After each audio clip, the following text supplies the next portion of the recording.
Good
evening, everyone, and welcome back to Apolla Asteria. I'm your host, Apolla Asteria, and tonight I am doing basically a part 2 of a previous show. But if you didn't see the previous show, that's fine, because I'm going to kind of go back and cover things a little bit here.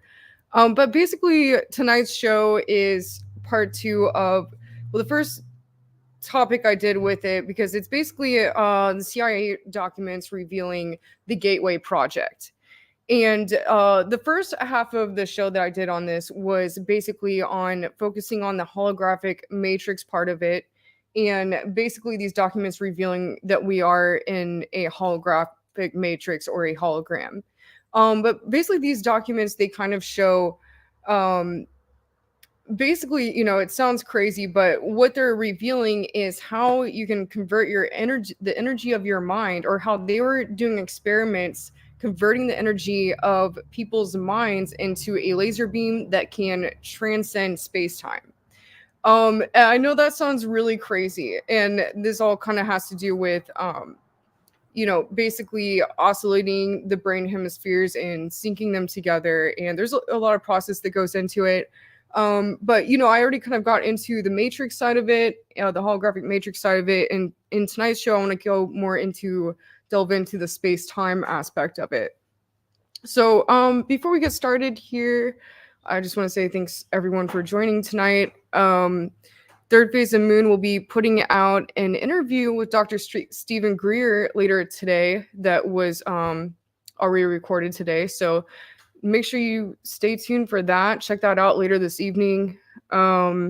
Also, before I get started here, a couple things in space news I wanted to share. Not much going on in UFO news, and usually I like to kind of cover how things have been evolving and becoming a spacefaring civilization, because I think that's very important in regards to disclosure and the whole topic. So it's always interesting to see, you know, what's being revealed, what is happening out in the scientific field with all that. So just a couple things I wanted to share with that before going into the documents tonight. So basically, lunar time zone. So the scientists are saying they're getting ready. There needs to be a time zone on the moon. So I'm going to be getting into that. And then also, the Chinese have sent a robot to the dark side of the moon.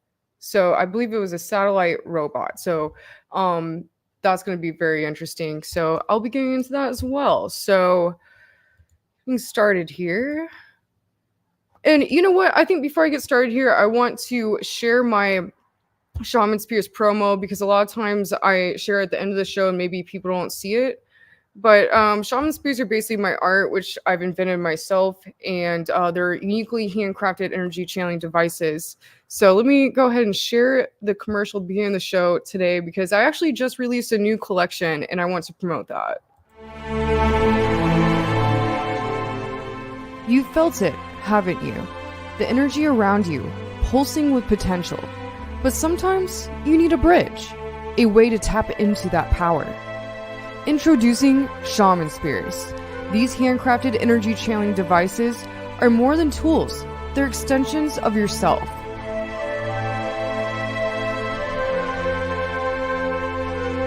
Each bamboo staff is meticulously filled with magnetic and quartz materials designed to amplify your own energy.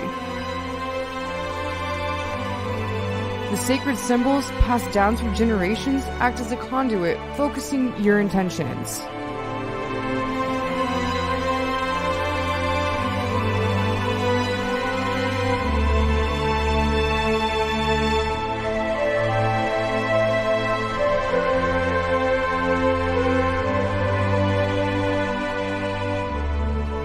Shaman Spears.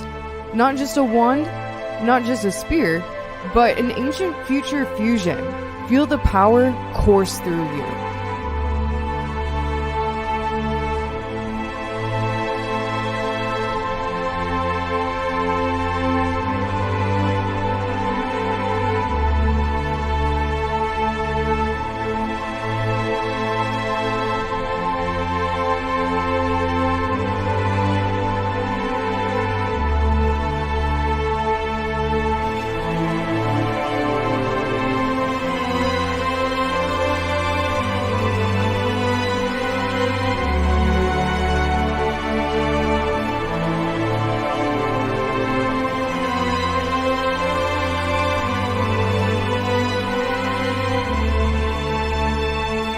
Unleash your potential.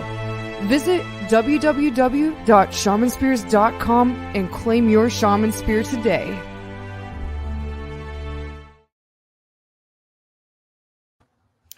Okay, so I hope you all enjoyed that. And by the way, that was produced and directed and filmed by the Cousins brothers. So thanks to them for that.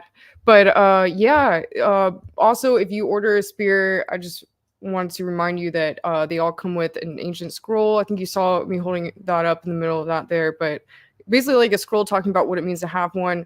So anyone who purchases a spear gets one of those. All right, so moving on here, what I start with today.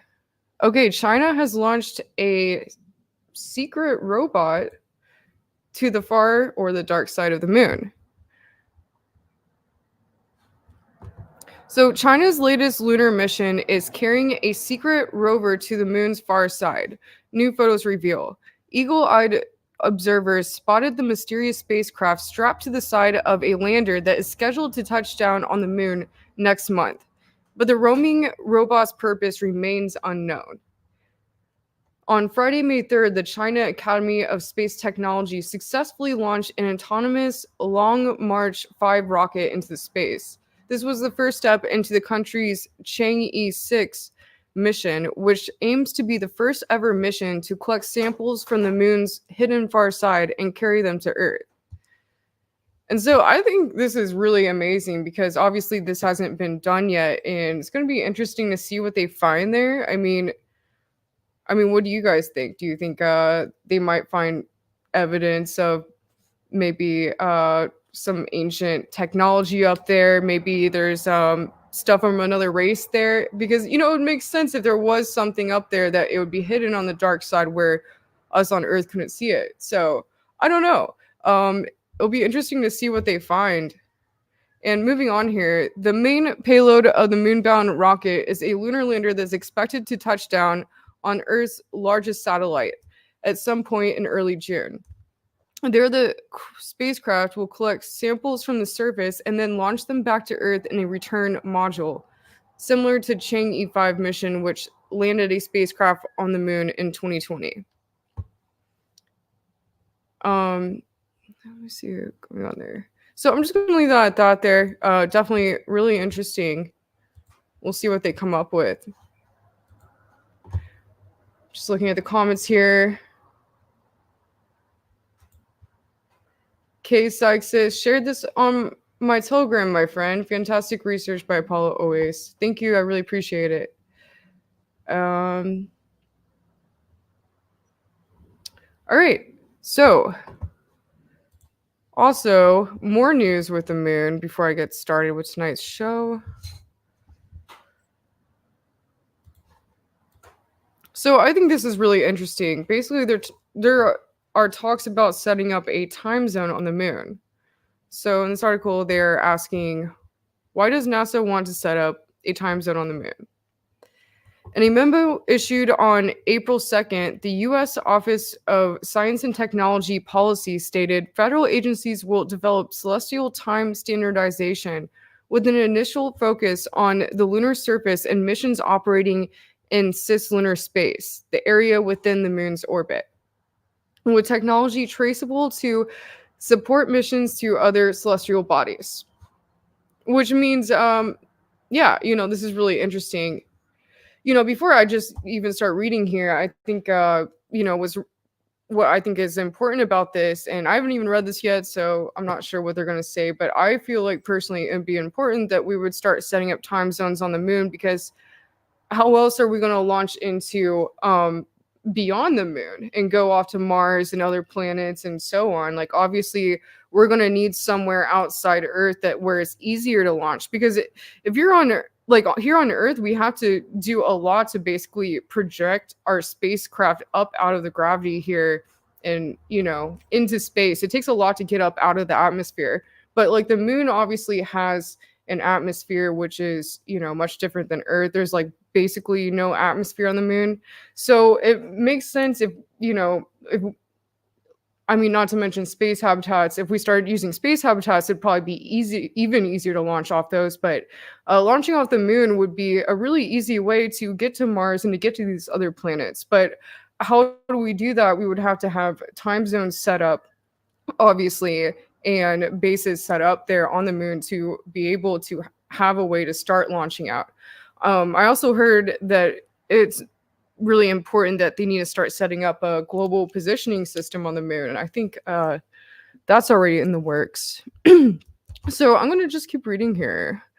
So the memo outlined the following features for the new CLT: traceable to coordinated universal time, a compromise for both English and French speakers, accuracy sufficient to support precision navigation and science, resilience to loss of contact with Earth, meaning CLT can operate independently of Earth, which I'm sure, that would be hard to do, because obviously they're trying to make the time zones in comparison to the ones here on Earth.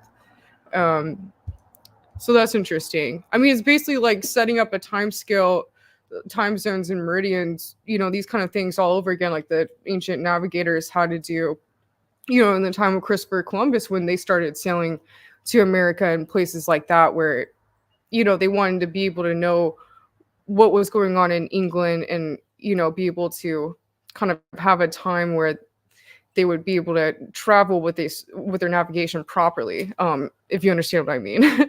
So moving on here, also the document, they discuss scalability to space environments beyond the Earth-Moon system, meaning other space stations beyond the moon would be able to use CLT as well. So that's interesting, because basically if they had something on the moon here, then they would be able to start setting up space habitats and other things out past the moon. And sorry, one second, let me just come over here. I just saw I have a super chat, so I just want to say thank you for that, and I appreciate that. Thank you. What was his name? Ice Rain J. Really appreciate that. That really helps my show a lot. Okay, so let me just go back over to what I was reading here. Yeah, so basically, sorry, I lost my train of thought here. Let me just move on here. So why does the moon need its own time zone? In layman's terms, we need a reliable lunar time Earth syncing system, because a lower gravity on the moon causes time to move slightly faster than here on Earth. By just 58.7 microseconds, there are 1 million microseconds in a single second, faster than every 24 hours on Earth hours. So that's interesting. And okay, moving on here. So how do we tell time on the moon? Earth uses UTC, or Coordinated Universal Time, to sync time zones around the world. UTC is determined by more than 400 atomic clocks that are maintained in national time laboratories in about 30 countries around the world. An atomic clock uses the vibrations of atoms to achieve extreme precision in keeping track of time. Wow, that's incredible. I never heard that before. I don't even know how they would go about doing that. Wow, atomic clocks. That's wow. Oh, and I guess there it is right there. I didn't really go over this article before reading it today. Wow, this is kind of wild.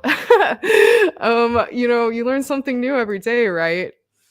So, basically, how this works is known as positioning, navigation, and timing. This precision timing system allows communication systems to measure and keep accurate timing. The Ordnance Survey, okay, I'm just gonna. The British organization that has been producing maps since 1791 explains that PNT has three core elements: positioning, the ability to precisely determine one's location and orientation, predominantly two-dimensionally on a printed map, although three-dimensional orientation can be determined when required. Navigation, the ability to determine both the current and desired position and apply corrections to course, orientations, speed to reach a desired position from anywhere in the world, and from subsurface to surface and from surface to space. And timing, the ability to maintain accurate and precise time from anywhere in the world. So, although there has been no mention of time zones on other planets, in 2019, NASA's Deep Space Atomic Clock mission tested an atomic clock to improve spacecraft navigation in deep space. And this is really fascinating. The NDSAC mission on SpaceX's Falcon Heavy rocket was launched on June 22nd, 2019. The rocket tested the atomic clock in Earth's orbit for 1 year. Typically, the spacecraft keep accurate time by bouncing signals to atomic clocks on Earth and then signal it back to the spacecraft. In this mission, the onboard atomic clock was tested to keep precise time without relying on this two-way communication between the spacecraft and the atomic clocks on Earth. The accuracy of the timing is tied to getting accurate positioning while keeping the spacecraft reach the intended location in space successfully. So, speaking of time travel, that's what we're getting into tonight. And, like I started mentioning at the beginning of the show, and I'll go over it briefly again very quickly here, but basically I'm going to be revealing the Project Gateway, not experiment, but it was a project by the CIA. And there were documents on that were leaked. I believe it was earlier this year, and I already went over half of the portion of the documents already. And just to briefly sum that up, it's basically about how, like, an experiment they did on being able to transcend the matrix, the holographic matrix that we are in, and be able to reach beyond this dimension. So basically the way that they explain about doing it is through this sort of technology they called hemisync, where they're able to sync both hemispheres of someone's brain and make a oscillating frequency that basically resonates at the resonance of Earth, which is 7.8 hertz.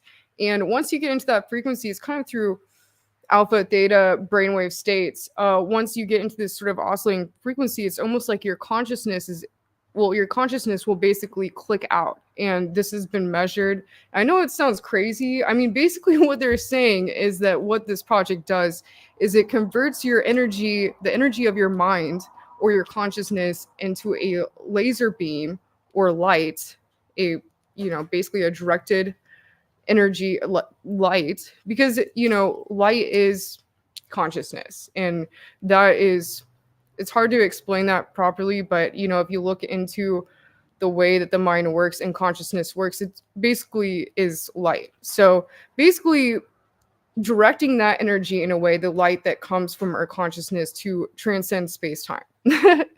So I know that sounds like a lot, and if you didn't see my last show, you can go back and watch that if you want to get caught up here. But so let me get started on this here.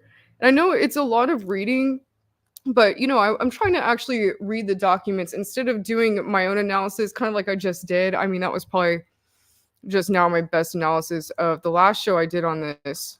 But I really want to get as many details in here as I can, so you can actually understand how it works. But I'll try to stop as much as I can and connect back with the audience here. So, space time dimension. Up to this point, our discussion of the gateway process has been relatively simple and easy to follow. Now the fun begins. Gateway involves more than just perception of those aspects of the universal hologram, which can be accessed in the dimension of space time as we know it. To explain how and why the human consciousness can be brought to transcend the limitations of space time is the next task which must be addressed. To do this, we must first appreciate what space, time, and space are in order to understand how the dimension that they constitute can be transcended. Physicists define space time as a measurement of energy or force in motion. In other words, it is a measurement of change. However, in order for energy to be in motion, it must first be limited in some way within the confines of energy. To be in motion, it must first be, to confines of energy from some sort of vibrationary pattern, so that its confinement gives it the capacity for being contained at a specific location, which is distinguishable from other locations. Energy which is not confined is force without limit. Without dimension, without the limits of form, it is infinity. Cannot move because there is nothing beyond infinity and is therefore outside of the dimension of time. So basically, what it's saying here is that, the third dimension where we're on right now is limited with, because apparently it's not in infinity. That's what they're explaining here, is that time, it is infinite. So there's no way that there's a physical solid location. But here where we're like, basically, that's how, what the difference is with that, basically. So let me just kind of go through this a little more here. So energy in this state of inactive infinity is termed by physicists as energy in its absolute state, or simply the absolute.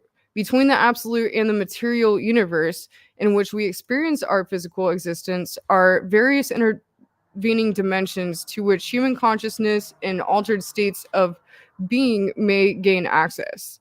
Theoretically, human consciousness may continue to expand the horizons of its perceptual capability until it reaches the dimension of the absolute, at which point perception stops because the absolute generates no holograms of or about itself. So that's interesting. So they're basically saying that the dimension of time, like the reason why we stop there, is because it's not a part of the holographic matrix that we're in. So it's not limited by that. And I'm going to take a break from this real quick just to go over and look at the chat here.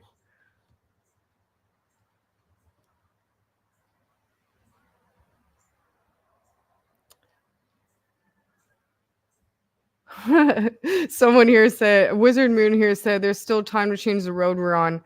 I hope so anyway. But I really like that, because that's from one of my favorite songs ever, Stairway to Heaven. Okay, just going through things here. All right, so going back to what I was reading here. Just want to... Okay. All right, so intervening dimensions. Since the absolute is conscious energy in infinity, i.e., without boundaries, it occupies every dimension to include the space-time dimension in which we have our physical existence, but we cannot perceive it. It overlays everything, as do many of the intervening gradients or dimensions through which the energies of the universe pass on their way to and from their home in the state of an infinity. To enter these intervening dimensions, human consciousness must focus with such intense coherence that the frequency of the energy pattern which comprises that consciousness can accelerate to the point where the resulting frequency pattern, if displayed on an oscilloscope, would look virtually like a solid line. Achievement of this state of altered consciousness sets the stage for perception of non-space-time dimensions because of the operation of a principle in physics known as Planck's distance. So basically, what they're saying here is that they want, like, so your brain emits basically you're emitting a vibration or a frequency. Everyone is, and there's a way, basically your brain, the way that your brain hemispheres are oscillating, it's kind of creating this vibration or this frequency that it's tapped on your consciousness. And basically what they're trying to do, what they do with this experiment where it clicks out, as they say, is by oscillating those hemispheres to have it vibrating at the same frequency of the planet, which is 7.8 hertz. And apparently when it gets to this point, then it's essentially able to click out, and you can basically transcend space-time. So, and let me just continue this a little bit further here. So this is an aspect of quantum mechanics that applies to the fact that any oscillating frequency, such as a brainwave, reaches 2 points of complete rest, which constitute the boundaries of each individual oscillation, i.e. movement up and down. Without these points of rest, an oscillating wave pattern would be impossible, since the points of rest are required to permit the energy to change direction and thus continue vibrating between rigid limits. But it is also true that when, for an infinitesimally brief instant, the energy reaches one of the 2 points of rest, it clicks out of space-time and joins infinity. So to sum this up, the gateway experience, which is, So the gateway experience with its associated hemsync technique is apparently designed, if used systematically and patiently, to enable human consciousness to establish a coherent pattern of perception in those dimensions, where speeds below Planck's distance apply. This holds true irrespective of whether the individual is exercising his consciousness while in his physical body, or whether he is doing so after having separated that consciousness from the physical body, which is obviously an out-of-body experience.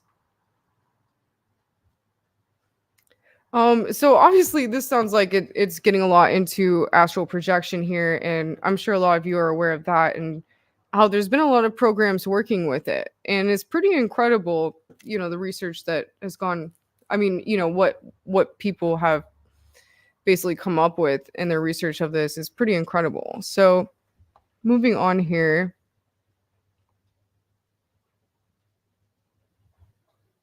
So in reality, Einstein's theory of relativity is not being invalidated, but rather the communication concerned is taking place outside the dimension of space-time, in which the theory of relativity is strictly confined. Specifically, they talk of, so basically what they're saying is, even when the particles are halfway across the universe from each other, it says they instantaneously respond to each other's actions. And in doing so, they violate relativity's ban on faster than light velocities. So yeah, basically what we're talking about here is a light and working with light, and how light can kind of be a way or a mechanism to transcend dimension, apparently. So now moving on to dimensions in between. Now that we have postulated the legitimacy of the assertion that energy forms which compose consciousness can move beyond the space-time dimension, we need to turn our attention to the energy forms which, and here's like a good diagram of the absolute and infinity and the oscillating energy wave here. So let me just go back to that sentence there. So we need to turn our attention to the energy forms which inhabit those dimensions between space-time and the absolute. In doing so, we may better perceive the form that reality assumes when we encounter it in those immediate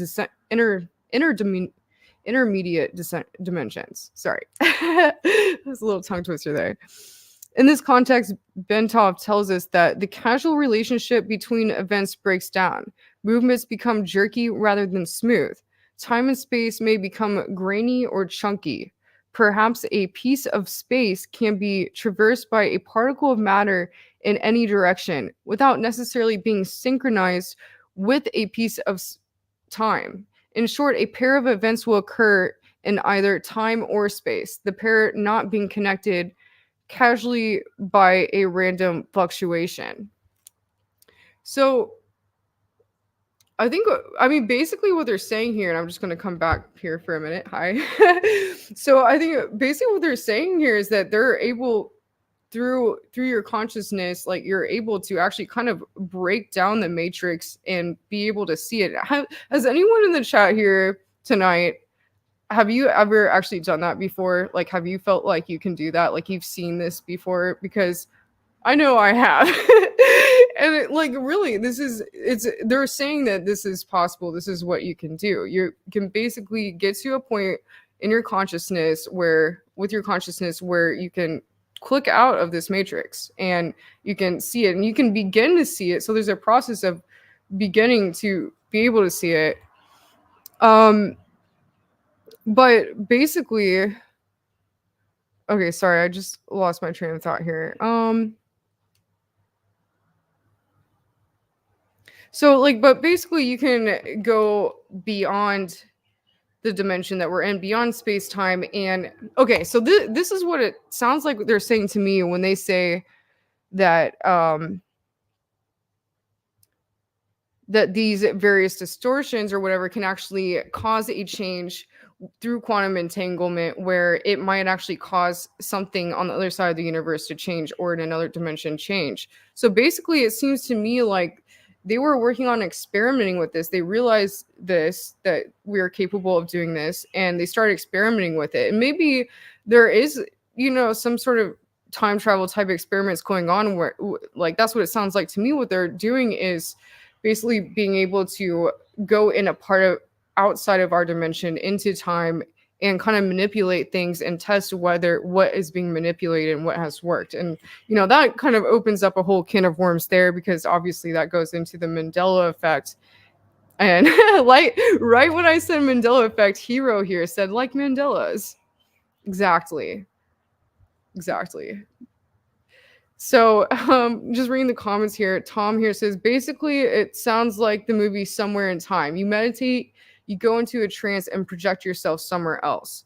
And so exactly, that's kind of, what they're talking about at the beginning of this project here, is that there are actually, it was at the beginning of the breakdown, the documents, is that there's all these ancient ways of doing it, being able to, either through meditation practices or hypnosis states, being able to click out your consciousness in this way that they're talking about. There's a lot of different ways of doing that, but apparently what they discovered was this technology, which is this sort of hemisync technology. Okay, so moving on here.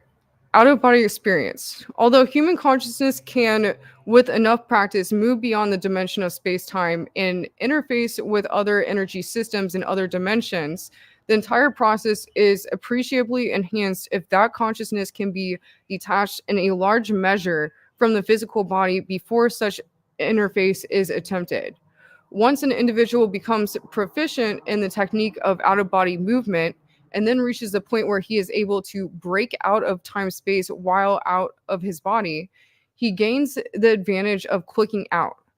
Part of his enhanced consciousness, while starting from a base located from much closer to the dimensions with which he wishes to communicate. In other words, since he is starting from a point much higher up, to use an analogy or other words, since he is much higher up from this time-space context, that part of his consciousness involved in clicking out will have that much more time to interact in dimensions beyond space-time, because less time is required to traverse the intervening layers. Moreover, once an individual is able to project his consciousness beyond space-time, that consciousness would logically tend to entrain its frequency output with the new energy environment to which it is exposed. therein greatly enhancing the extent to which the individual's altered consciousness may be further modified to achieve a result. A self-reinforcing process should ensue whereby the further consciousness in the out-of-body state can be projected beyond space-time and this dimension. So, and okay, let me just sum this up here. If the practitioner of the gateway technique has a choice of concentrating on achieving and exploiting the out of body experience as opposed to concentrating his full efforts on expanding his consciousness exclusively from a physical base, the former would appear to promise much faster and more impressive success than does the latter.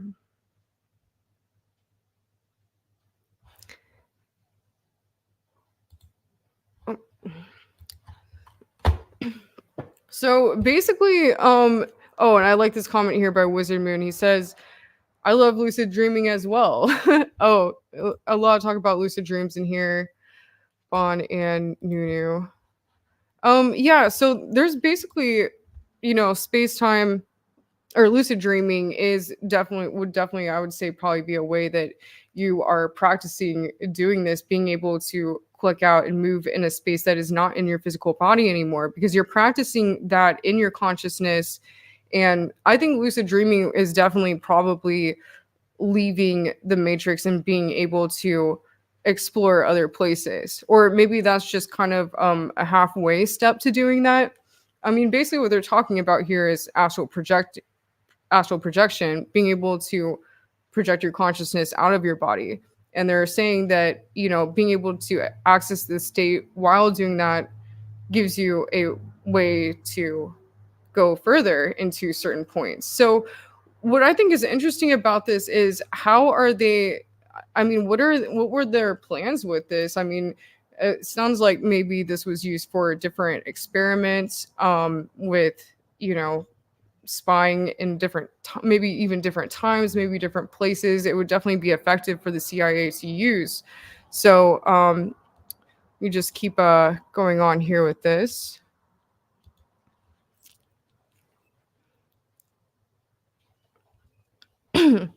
So from Big Bang to Taurus, working from the widely accepted Big Bang theory, Bentov presents a conceptual model to depict the process of space-time evolution, the relative position of the universal hologram. That hologram is often called a torus because it is thought to have the overall shape of an immense self-contained spiral. I'm sure a lot of you have probably seen what the torus field is. Here's a look at that right there. And here's another diagram of it. Now, I haven't really seen it quite like this before. That's really interesting. The hologram is often called a torus because it is thought to have the overall shape of an immense self-contained spiral. Basing his thesis on recent studies concerning the distribution of quasars, quasi-stellar objects, and operating on the premise that in the universe, smaller processes tend to be mirror images of larger ones, i.e., the pattern of electrons around the nucleus of an atom mirrors the way planets orbit their suns, and so on.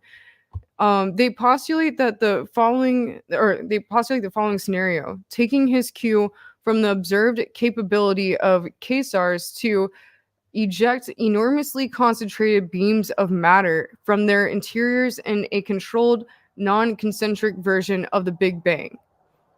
He envisages a similar process occurring in the generation of the universe, noting that those galaxies located to the north of our own galaxy are moving away faster than those located to the south, and that those to the east and west are demonstrably more distant. Bentov regards this as substantive evidence that the jet of matter which expanded into our universe has turned back on itself, eventually forming an ovoid or egg shape. He sees matter in our universe entering the ovoid pattern following ejection from a nucleus composed of extremely compressed energy through a white hole.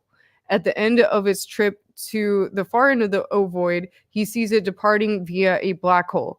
In such a model, Time is observed to be a measure of the change which occurs as energy evolves into new, more complex forms as it progresses along the distance from the white hole side of the nucleus around the shell of this cosmic egg until it enters the black hole.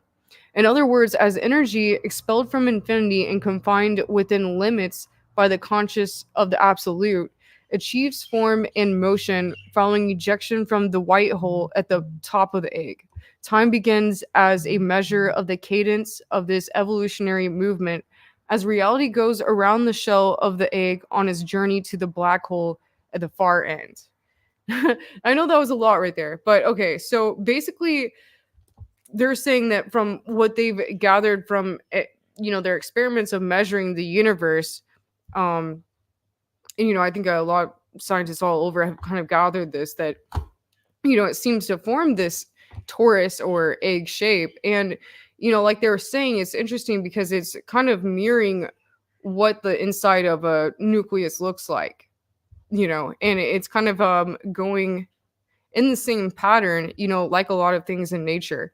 The torus field is something that is measured everywhere in nature. Like every person has a torus field around them.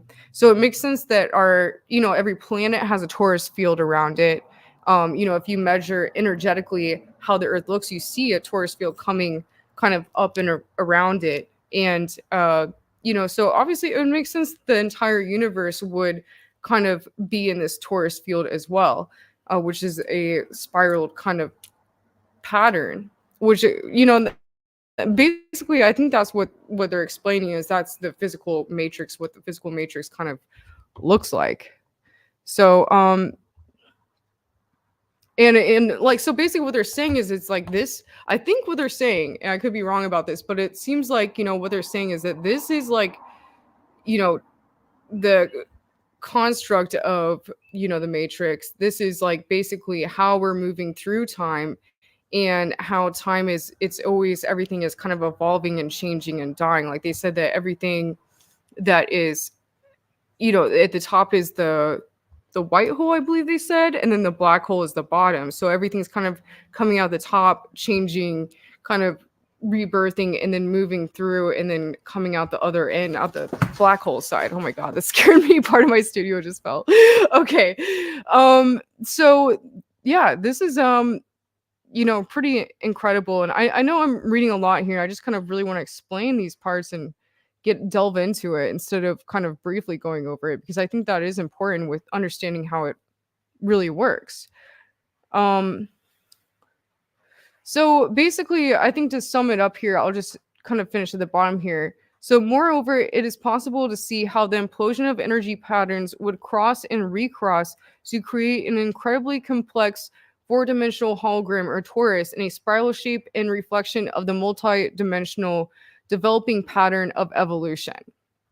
And so that's a great way of explaining it. So like, this is basically the multi-dimensional developing pattern of evolution. That's how that would look energetically if you measured it.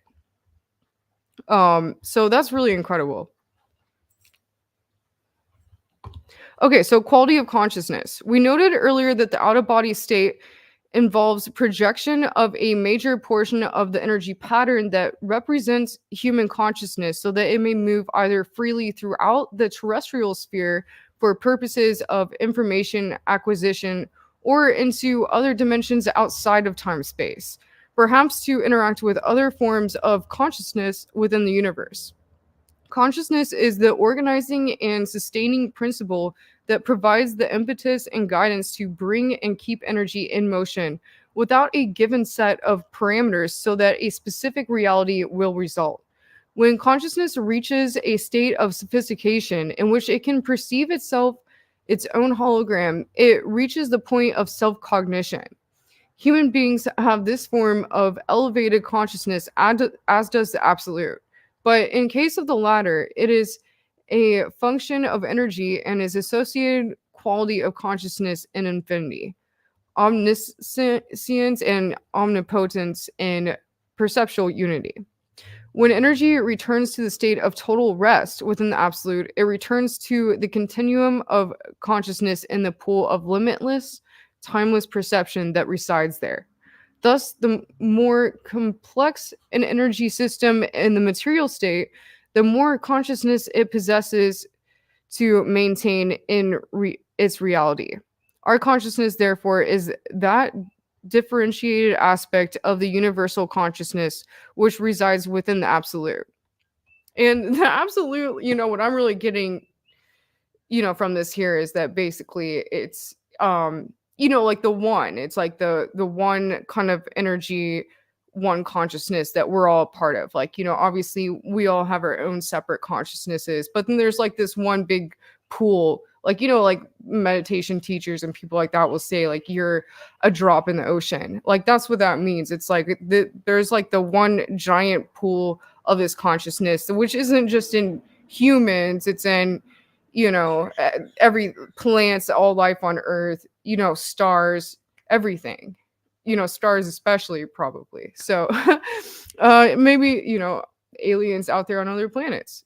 So that's all a part of what this absolute they're talking about here is. And basically they're saying that, I think with all this, is that obviously through the idea of quantum entanglement, if you know of a certain point in time, space, or beyond that you can connect with, then you could essentially use your consciousness to click out and connect with that there, or be a part of that, or view that, or I don't know.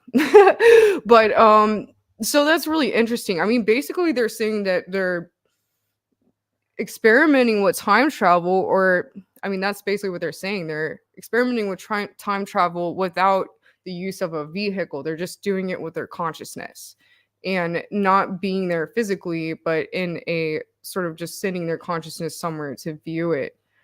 So that's definitely very interesting. And maybe this is something that they're exploring, but maybe this is something that we just do every night in our sleep and we don't realize it, and we don't realize how conscious we could be of it and how we could use it in certain states.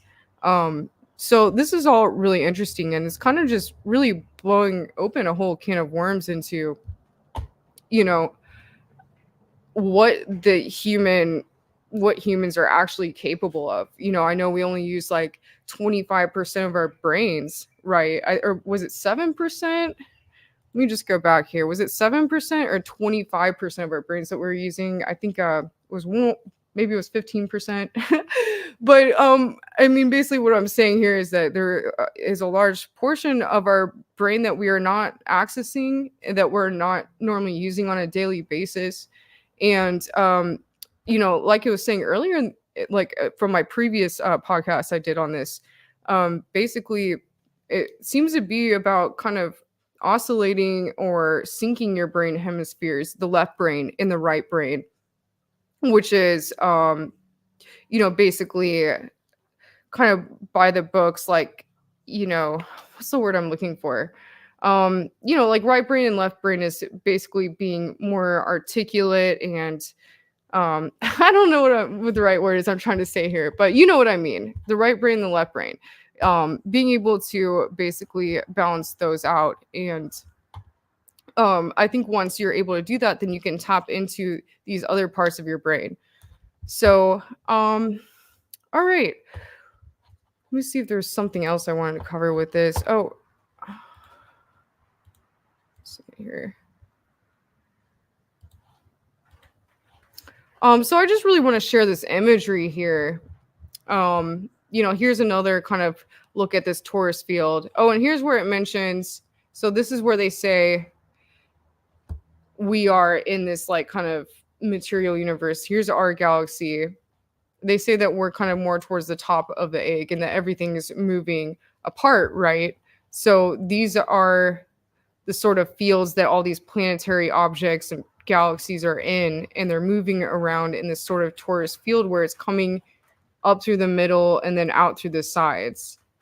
And obviously I don't know what they're trying to say here, is that maybe when it comes up to here that the sort of like old energy in our universe is being released and then cycling back through, and then when it comes back down here, it's sort of like almost like rebirthed in a way, and it's sort of like a sort of evolutionary um elements of time and dimension here that we're looking at. So that's really interesting.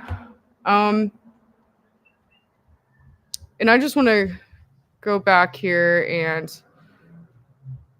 obviously this is still something I could keep doing another show on. I really enjoy this material. I mean, if you guys think I should keep going with this material, please let me know. But I'm just want to go back through some of these diagrams here so you can see some of that. Get back through this here. So here's the consciousness energy grid. That's like a good sort of physical way to construct your mind around it. So this would be the right hemisphere consciousness grid. So if you're obviously more right brained. Okay, and so this is what I was trying to explain earlier. I couldn't find the words to describe what I was talking about. So left hemisphere acts like the mind's computer software to reduce input from right hemisphere to verbal symbols and concepts. So that's like the very rigid by the books kind of way of thinking. Like I said, it's like computer software. The right hemisphere is consciousness grid, reduces three-dimension holographic image to two-dimensional. Okay, it's a little cut off here. But yeah, so this is definitely a lot here, and it's kind of in a lot of ways hard to wrap your mind around, because obviously we live in this dimension. It's hard to think about or grasp what it would be like to be able to access a different dimension, what that would even be like. And I think that's obviously what they're doing their best to portray in this. And what's interesting is what I also read about this document is that apparently there's a very important page that is missing, and it's only one page that's redacted. But what's interesting is they let this out on the CIA website. They let people they want people to see this. They want people to know that maybe if you choose to, you can choose to experiment and try to access these different levels of consciousness and see where you can get with it. I think that must be what they're doing by putting it out on the website. Like, why not let people start to experiment with this a little more? Not that we haven't been for thousands of years. I think maybe there were people back in ancient times that already kind of discovered this in, more transcendental meditation type way. But yeah, okay. So I think that's about as far as I'm going to get tonight. Oh, sorry, I left a comment on here for a while. I didn't realize that. Okay. Before I go here, again, I want to remind you all that tonight on Third Phase of Moon, there's going to be an interview, a very exclusive new interview with Dr. Stephen Greer. So make sure you watch that. And also, there is a comic book series, which I'm sure you've probably already heard about, called Bow for Disclosure, which I am working on in collaboration with the Cousins brothers from Third Phase of Moon. And Brent Cousins illustrated it, and me and Blake Cousins have been basically filling in the bubbles or the words for it. So it's been a lot of fun. We've been kind of creating this together, and there are 2 books in the series right now, 2 comics already out there, which you can purchase on Amazon. And I believe the Kindle is $5.99 and the paperback is $11.99. So we're actually in the works of the 3rd book right now, or the 3rd comic right now, and it's really exciting. It's coming together and it's almost complete, and then it will be a trilogy. So make sure you go check that out. Again, that's Battle for Disclosure on Amazon Prime. All right, so thanks for joining me, everyone, and until next time, over and out.